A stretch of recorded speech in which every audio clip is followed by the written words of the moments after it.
you were saying. Oh, there's so much to talk about in relationship to the first thing I wanted to do. I wanted to call the session something like hidden feelings and the evolution of the shadow.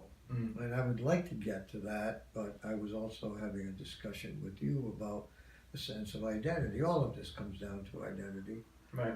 And at your age in life, you're 33, nearly 34, and you do massive weightlifting, and you have a strong relationship with a very brilliant, beautiful young woman, and you have all kinds of clients that relate to you, and so on and so on.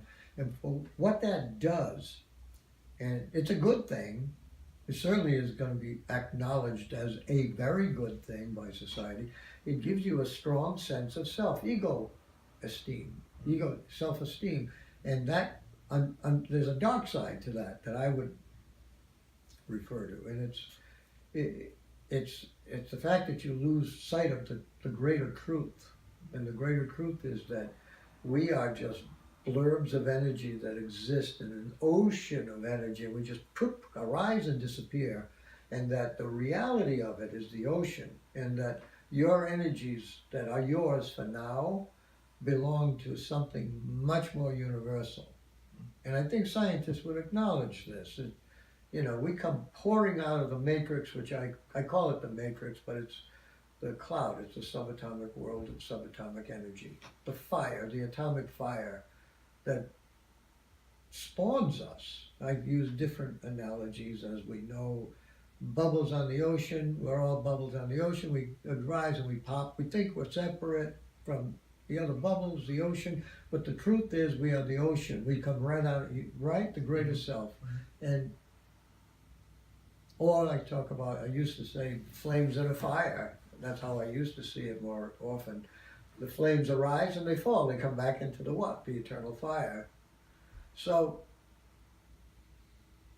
we tend to suffer from, Alan Watts wrote about this in The Supreme Identity. He called it an identity crisis. Absolutely, it's an identity crisis. We don't know who we are. We think we're a who. Lisa DeGarda would point out, you're not a person. What do you mean by that? You are this way beyond personhood. You are connected as an integral expression of that which is way beyond.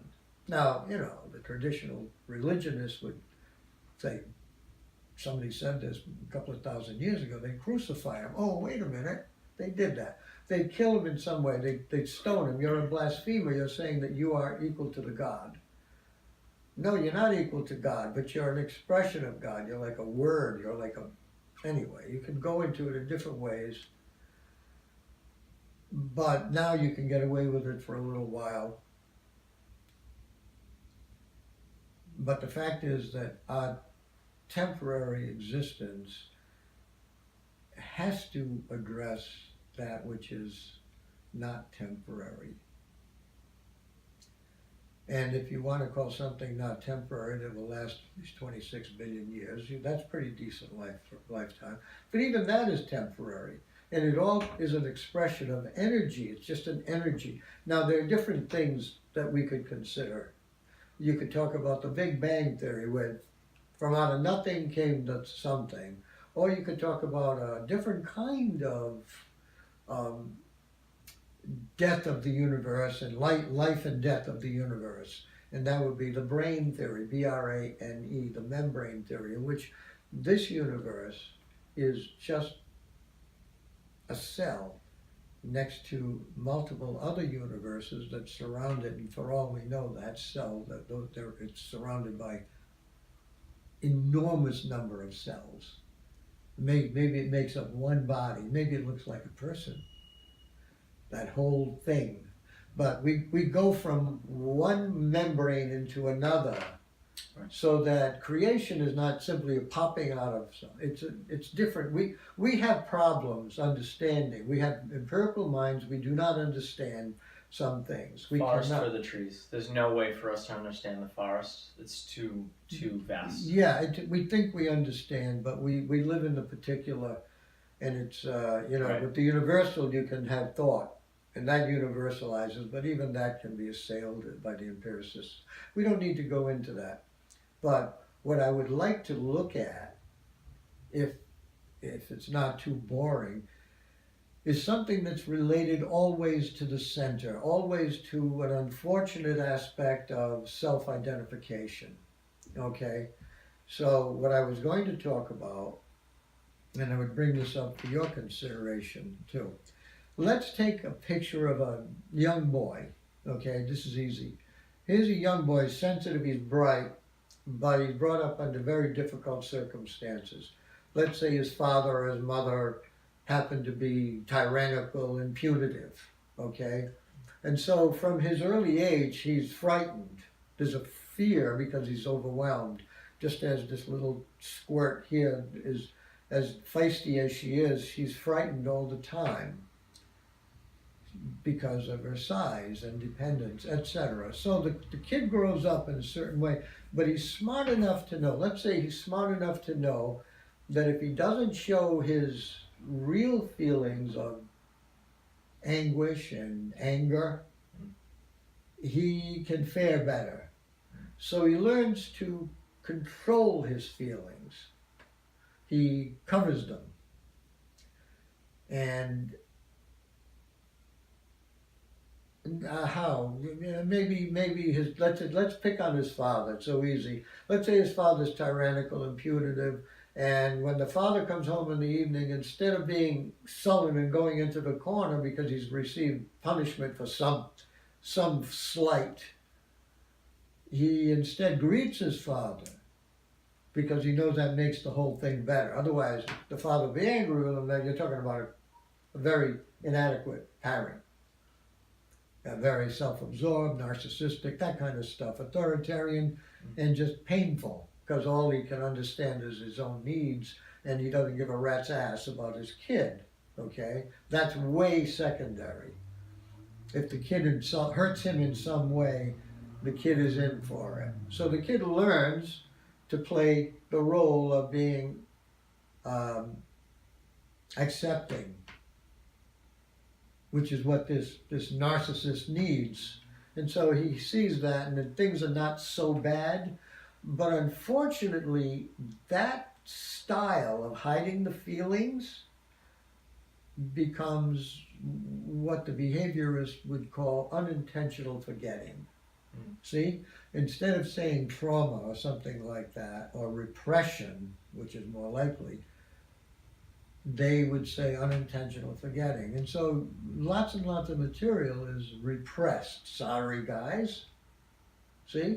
And when it becomes repressed, it becomes, in the flow of a person's life, which is like an energy, it becomes the rock in the stream. There will be a bump. It'll create problems. It'll create tendencies. It'll create unresolved conflicts. There will be perhaps unresolved conflict with authority figures, that kind of stuff. It can lead to all kinds of excesses. And it can lead to self-deprecation too, and what the person may never face. I don't know how many people of whom this would be true, but they would make themselves sick, and they would have to deal with it in various ways, and they would always feel like victims, but they wouldn't ever be uncovering the terrible hurt, which is what? What's it going to hold? What would it hold? What would be down there? And what would be down there, according to many psychologists, and I would tend to agree, is a deep sense of despair, of loneliness, terrible loneliness, because one was betrayed by the very ground that he or she would walk upon. Your parents are your confidence, your sense of primary narcissism comes from how the way they treat you. Do you deserve? Primary narcissism is a much more specific term than self-esteem, because you don't want to talk about self-esteem while you're talking about sex, but the person whose primary narcissism is damaged, just the sense that you deserve, that you are worthy, you're good looking enough or you're worthy enough to even be having a sexual relationship with this person where you're sharing all this, you're giving and receiving. If that's damaged, it's going to be like a monkey wrench in the mechanism that goes on between the two people. And it can lead, terrible primary narcissism can lead some people to be real monsters. Where women, for instance, men would treat women like pieces of meat. And the same for the women. Many women have damaged primary narcissism and they treat men like they're Johns. They don't like them. They evaluate, they use them, but then they toss them aside. So it's not limited to one gender or the other. This thing that I like to talk about as unintended, forgotten feelings that were simply pushed aside for some practicality can have a terrific effect on the shadow, which, you know, is simple for a lot of people. You know, we talk about the shadow as being the repressed or the hidden side of the social persona. So if you're just a normal, ordinary, good guy like 80% of the people, they get along and all that, your shadow is an ugly little thing, okay?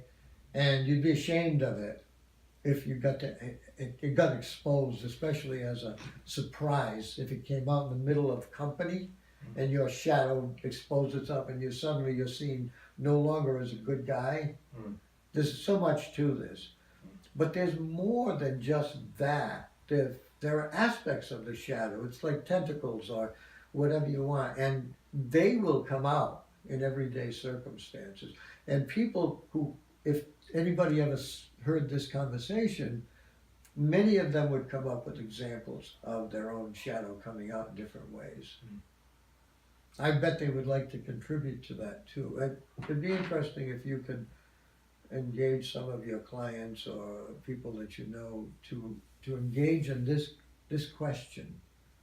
Anyway, that's what I just wanted to address. So, well, certainly, I was going to go back to the beginning and just ask a question about, I guess, a deterministic viewpoint on things, and how I'm wondering if you are suggesting that we are much less, I want to use the word responsible, but I don't want to use the word responsible, but I'll use it for now.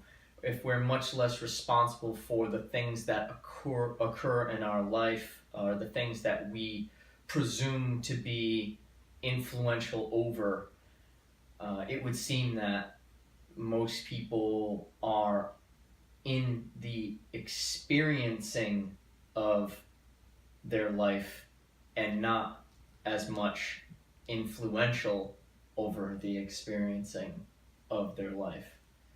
And I suppose for a control freak like myself, it's very difficult to digest that on a daily basis, because I would like to feel as though I have some influence over some of the things in my life, including not dying so quickly. Well, the simple fact is you do have an enormous amount of influence in the direction of your life. I think what we have to do is to, first of all, we have to jettison over the side of the ship the old idea of free will, because there are variations of ignorance involved in it. Like the most ignorant you'd probably find in when the person says, I do what I want, that makes me free. Right, the heroin addict sticks the needle in his arm, that makes him free? Right. You think you're free. You're a programmed robot until you awaken. Simple. Okay, I'm going to say that dogmatically. You can challenge it. You don't have to believe it. You can stick your head back in the dark place where the sun doesn't shine. But if you want to pretend that you're really free because you do what you want, you're a programmed rat. Right. In a very, very elaborate maze, only you've got a great brain, and it allows you to produce many more divergent behaviors than just a white rat in the maze. But that doesn't mean that you are not impelled by forces that you didn't create, that are closer to being what was created in you. I mean, did you create this body? But yes, you are responsible for the functions of this body. And you can see that, because if you think you're not going to be responsible, you're going to be one of the most disgusting people imaginable. I've had some of them in the classroom who, you know, couldn't do a single lick of anything and yet would claim that they're responsible people. There's absolute nothing but empty arrogance, okay? And life will bite them right on the ass eventually with that attitude. But if you're somewhat a considered person, you will realize that there are choices that you make that come from the gut, which means what? Deep feelings, like, talk about falling in love. There are some people, there are some women, there are some men, right, that you are profoundly attracted to. You can't think of anything else. You ever had that kind of experience? Yeah, and a lot of people listening to this, if anybody ever would listen to this, would say, yes, me too. You have 10 listeners. Oh, those crazy. Oh, we give them a prize at the end of the year. We buy them something for Christmas. 100 years from now, people will look back and they'll Fine. inspired the robots that own the planet at that time. Yeah, maybe the robots will have a good sit around and laugh. They'll learn how to laugh, and this will be like a Charlie Sheen 2.5 Men. For them, this would be the equivalent of Right, 2.5 Men. People trying to be intelligent in the face of overwhelming factors. Anyway, where was I? Being free becomes more and more compressed. Okay? You come to realize that, as one of the philosophers pointed out recently, you have the behavior and then the consciousness follows the behavior. Now Gurdjieff said this, Krishnamurti said this, Nisargadatta said this, the neurophysiologists say this. The body works and then the mind follows it and thinks that it does it. Okay? Now I'm not saying that there's not an interaction, but remember, they are not separate beings. This is a mind body. The body is producing thought like radiation out of the top of its skull. That's how thought is. It's not floating above in the clouds and making dictatorial statements about what should be done. It can play that role, but that is self-deceit. That's a delusion. That's a form of nutsiness, if I may be really very professional about it. You're nutsy if you're doing that, and yet many people are nutsy, because how many times you hear people interviewed in sports things, how did you feel? You know what I mean? Same stupid questions. What did you think? How did you make that happen? The body does it. It's trained. Right. You know that better than most people. Conditioning. The conditioning is going to do it, and then the consciousness will accompany it. And if you're really in tune with the body, it will not accompany it side by side, but it'll be internal to it, right? When you're really healthy, your consciousness will be embodied. When they say people are out of their minds, meaning they're crazy, that's the exact opposite of the truth. They're out of their bodies. And if you know anything about psychology, you know that's true. People are completely removed from the reality of the body. Right. So that makes you more and more schizophrenic. You can live in different worlds, and all kinds of wonderful stuff can come out of you. You've seen the writings on the walls of some schizophrenics. There's formulae and all kinds of things. I mean, very creative. Salvador Dali was adjudged to be paranoid schizophrenic in 1936. Look at the stuff he did. And some of it was poignant, fun, more than fun. Yeah. It would wake people up in certain ways. Right. So back to the shadow on all of this. The shadow can, unfortunately, betray the individual. Let's say an individual is, appears to be healthy and balanced and good-hearted, helpful, and dispassionate, logical, intelligent, reasonable, a stanchion of stability to go to. And I'm thinking of a character I saw in a movie, the Alan Arkin movie, Catch-22. Did you ever see it? No, I know. Well, the catch-22 was you had to fly a certain number of missions before they rotate you out, these bombing missions. And of course, many of the guys never got rotated out because they were killed. But if you did get to 22, there's another, if you did get to the 30 or whatever it was, 60, I don't remember the number, you'd be ready to rotate out, but there was a catch-22 so that you stayed in. They caught you. So these poor guys were made to be crazy. They were bombing people day in and day out. Many of their friends were being blown to pieces in front of them in the airplanes, guts falling out all of them. There were scenes like that. It was an extremely well done movie, and showed the loveliness of war. And there was a guy there among all the others. He was a pipe smoking guy. He was a little older. He was what I described. He was the source of reason and contemplative tranquility. He was the guy who steadied everybody. He was a wonderful guy. But later on in the movie, they discovered what he used to do when they were off duty. He used to murder prostitutes. Great stuff. See, if you saw, he says like he's a holy man. He was just their best guy. He was the father figure. But then they found out that there he was killing prostitutes when they would go into town. They'd go have sex. He'd go murder a couple of them. And there's an example of the shadow, right? And I wonder how much of the shadow was unconscious in him, and how much it was that a. See how that's important. You want to claim he's free? Is he free? Where is the freedom? That was somehow provoked in him. It was geared into him. It was created like a mechanism in him as a twisting of the dynamic. The dynamic is love, okay? The dynamic of the child is love. Like the dynamic of an animal is to love. It's to reach out and to share and to have pleasure and to get, even in the process, giving pleasure. And yet it gets twisted and it takes all kinds of forms. It looks like somebody's internal organs. Perhaps you could describe it as an interconnected existence with reality as opposed to projected existence. That's fine, however you explain it to yourself. It makes sense. Is this worth listening to? Those poor 10 people. Yeah. What should we get them for Christmas? Thinking caps. Headphones to hear the video. Oh, there you go.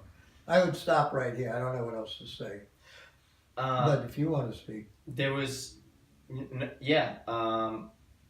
so I just wanted to bring up the determinism, that first point, and there was a second point in what you were saying. It's not determinism the way we understand it. Right. It's certainly not free will the way we understand it. It would seem that, this is what I want to bring up, the one point of liberation that one could experience would have to be found in being completely absorbed in the moment without any projection of desiring, right, it to be any different, without any would, could, should popping up, maybe. Yeah, you're right. What you just described is a close description to what somebody like Alan Watts would say and some of the other Zen people. The freedom is therefore to be like the feather in the wind or the cork on the stream, and you're just in the moment and flowing. Yep.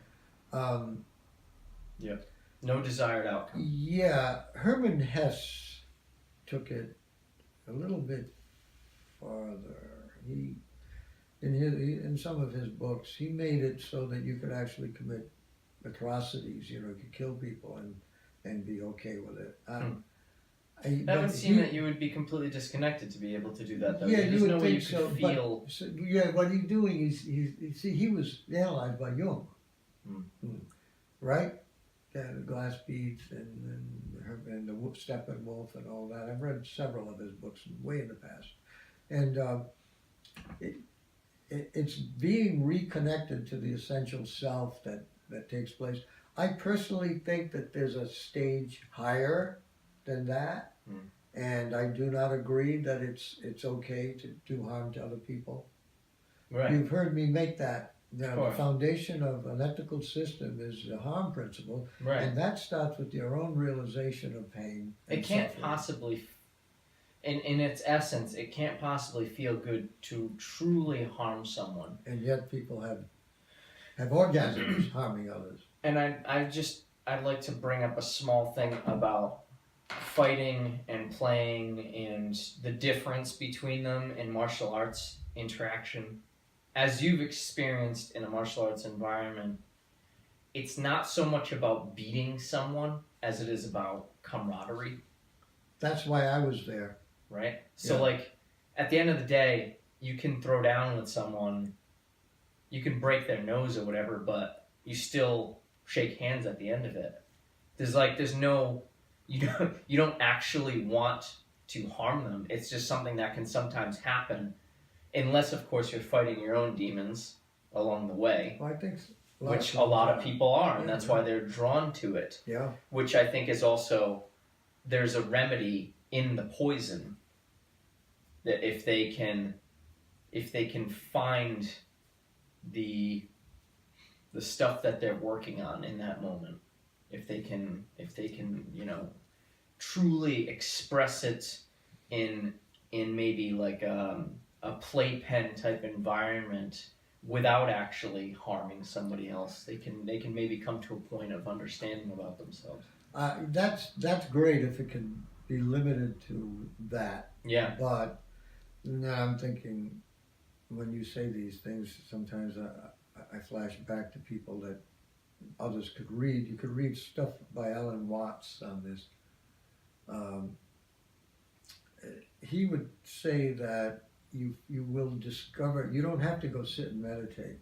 Right. You do your Zen while you're standing and walking and talking and doing your world, which is what Krishnamurti says.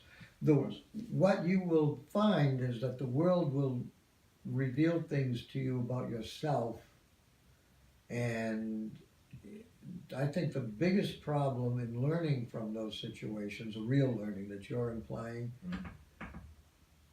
is because people live in so much false identity, false personality, the so-called self that's based upon memories of times when the body was doing this and that and awake. And thus those collected in the old days, the self, a self. The only self is the witnessing self, but the witnessing self is the body. The body is witnessing. The body is not a thing. It's only seen as a thing from the outside, but it's not a thing, despite all those voluptuous women showing themselves on selfies. They are not that thing. What the body is a field of awareness. You're an energy system. You're vibrating, and if somebody really saw you beyond your sexual function, he or she might see you as a glowing entity. You know what I mean? Yeah. So here's my point, and it's not a particularly palatable point. Alan Watts would say, you're going to find situations in the world that will reveal yourself to you. Can you divest yourself of this false personality by doing Kwan, which is choiceless awareness, Krishnamurti type, that's Kwan. Yeah. Can you just pay attention and see through it and stop identifying and therefore learn? Because if you do identify, it's like a block.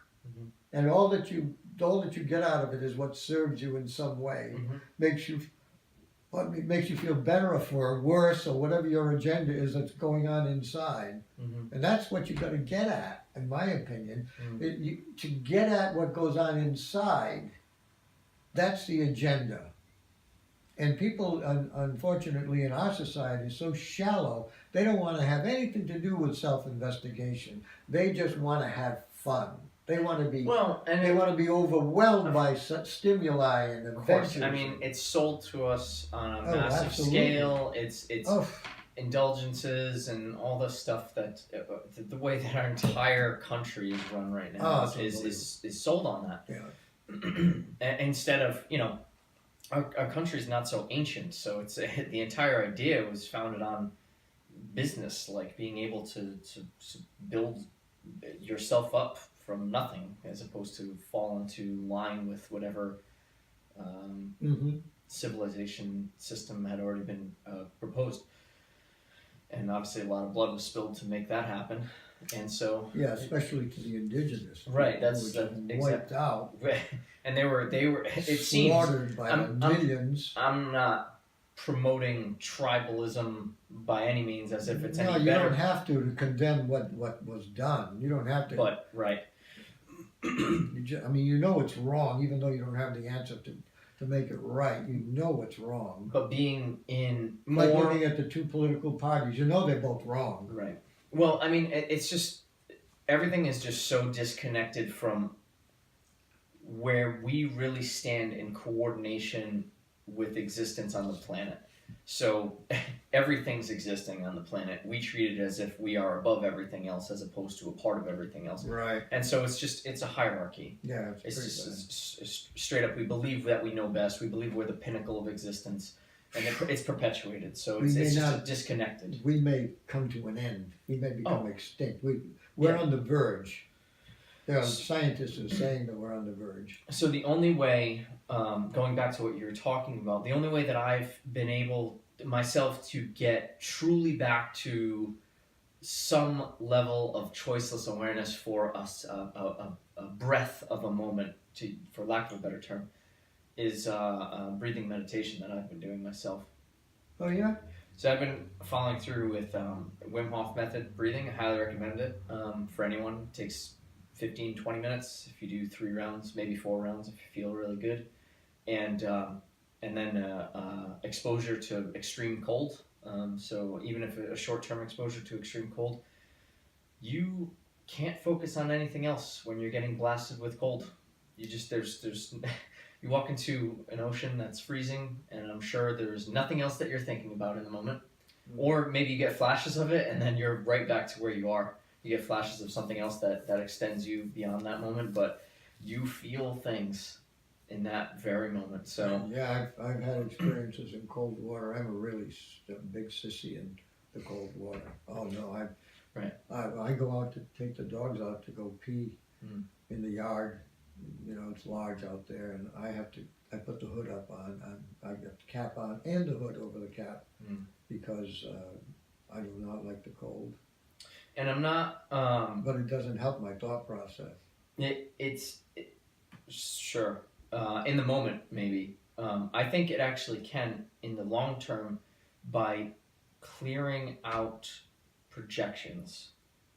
I think it can get you into such an embodied state that one would not have a choice to think about anything else but being in that moment, because it can bring you down to a level of survivalism that is so, for lack of a better term, primal, that you are not in maybe the neocortex. I think you're in the deepest parts of You're existence. in the deeper part. Yeah, you're right. I think you're right. Anyway, Well, that's my a 2 way. cents. That's a way too. My way, which is the no free will way. I have no delusion about being in control of any of this. So my way is I go outside in the yard with the 2 dogs in the morning, and it's always cold. And I'm wrapped up, and I'm waiting there, and I'm walking back and forth up and down the driveway hill, and here and there, because I'm waiting for these 2 characters to do whatever they want to do. And my way, I know this is going to sound corny, but my way is to just observe this, I observe them, and yeah, sometimes I say, come on Lucy, or come on Mia, or something like that. I try to impose some control, and of course I get almost no response because they don't find me to be a disciplinarian. I'm not that to them. You haven't trained that behavior into them. No, I mean, they sometimes respond, like it wakes them up, okay, let's go home. Yeah. And if they're cold enough or something like that, they decide, all right, I've fooled around enough. But I'm not claiming anything here, but what I'm trying to say is, you don't have to limit it. Like, I could say that my meditation with these dogs, I love these dogs, which means I care about what happens to them. I care about their moment-to-moment feelings. I care about their sentience. I listen to poor Mia breathing with her collapsed trachea, and with her ear infection that I've been trying to get cleared up. 5 trips to the vet over the last couple of years, and I listen all the time. So I don't want to sound corny, but it's a kind of love. Can I call it a love? Because that's what love to me is care. If you identify, you know what you feel, you know what suffering is like, and you can see that in this being that for some reason, I mean, people who love animals who will understand this. They love their little furry babies. And you don't want to see them suffer, because if they suffer, you have this tendency to vicariously suffer with them. You called it mirror neurons. I don't know. Yeah, it's just it's clearly a fact of human life. People will feel that way towards their own children. Many, not everybody, but many people will feel that way about their own children until the kids get too big, and then they become different entities. But when they're innocent little dependent creatures, that makes a difference for many people. And then some of them will change. Many do not. They will always care more about their kids than even themselves. Many people. So in closing, leave us questions or comments below. If you have a preferred style of meditation or connecting, leave that below. And let us know if you can hear us on these videos, if you suffered the entire video. Anything else? Yeah, they're very good. Thank you. That's it.